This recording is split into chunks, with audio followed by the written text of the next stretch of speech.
Hi folks, welcome back to the Carver's Woodshop. This is Arleen. I'm back in the camper studio along with my little fake fireplace and a nice big window behind me, which is the sliding door here, and it has a nice view out here.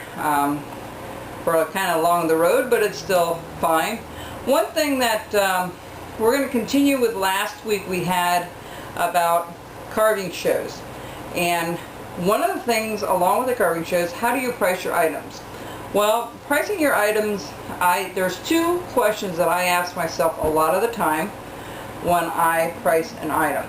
And number one is the price that I have it, am I willing to part with it? Some people are not willing to part with their projects at all, no matter what amount of money you put on it. So if it's a piece that I kind of want to hang on to, I might price it a little higher, and then if it goes, I have to be happy with that price that I'm willing to sell it for. So that's one of the questions. Am I willing to part with it for the amount of money that I'm asking for? The second question that I ask a lot is, am I willing to pay that amount of money for a carving? If I look at ornaments, am I willing to pay $40 for that thing, or am I willing to pay $10 for that thing? What am I personally willing to pay for it? And then that's a real indicator if you're out of sorts with the price and the money that's involved with it. So what you want to do is ask those two questions. What am I willing to part with it for? What amount of money am I willing to part with it? And would I be willing to pay that type of money or that much money for that item? And that will be a good indicator for you if you're too high or if you're too low, you know, and to work your way. You can always bring your prices down, but it's very hard to take your prices back up a lot of the time. So if you're thinking of a project and think, I'm willing to pay $20 for it, then put $23, $22, or $25 on it. If you're willing to pay $10 for it, then maybe drop it $1 and say it's $9. You know, that sounds better than 10. So you kind of have to play with it a little bit and see what's going to work for you or not. The other thing I want to cover real briefly for you today is selling on eBay or on Etsy. Etsy and eBay are two type of auction things that are on the internet that you can list your product and sell it. Now, I prefer eBay. It's a little higher price. It's about 15% by the time you put the shipping included and the price and the PayPal and all. That's about 15%.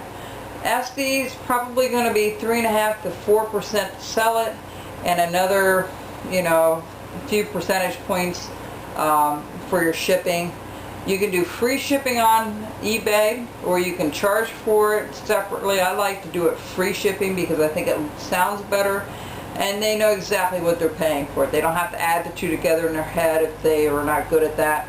You know, if it's $40 or $42, you'll say, that's what it costs, this is what it will be, and I'll ship it for free, okay? And I do that with my DVDs. You know, when I sell them for $10 a piece, that's shipping included. Now, in the years to come, if the price of shipping goes up, then I'll have to bump that up, maybe $1 or $2 per video, which I don't think is extreme, but it's something that you have to be mindful of. You know, packaging costs you money.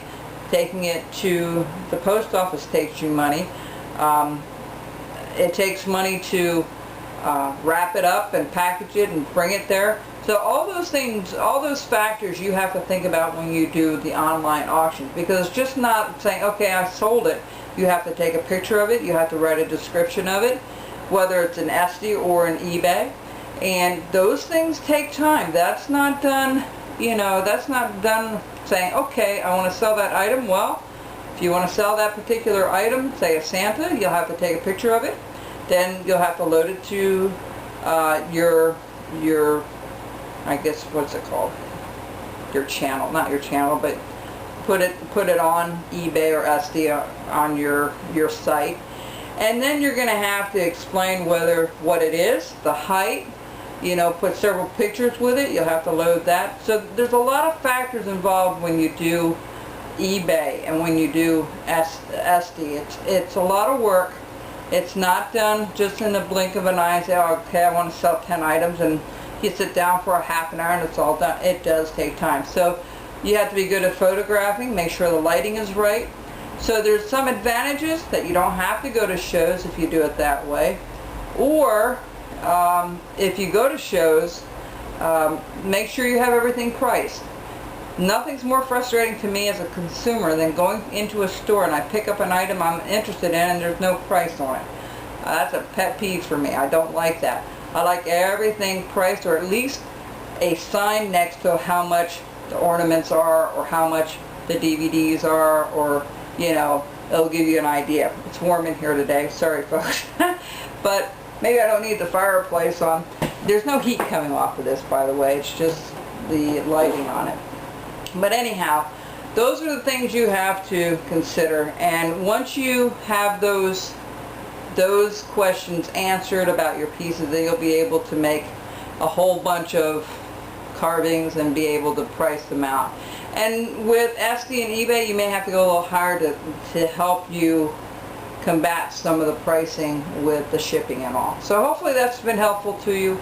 Good luck if you're selling for Christmas time, and try to do the stuff in season. If you have a craft show in the spring, make sure that you put stuff out for Easter.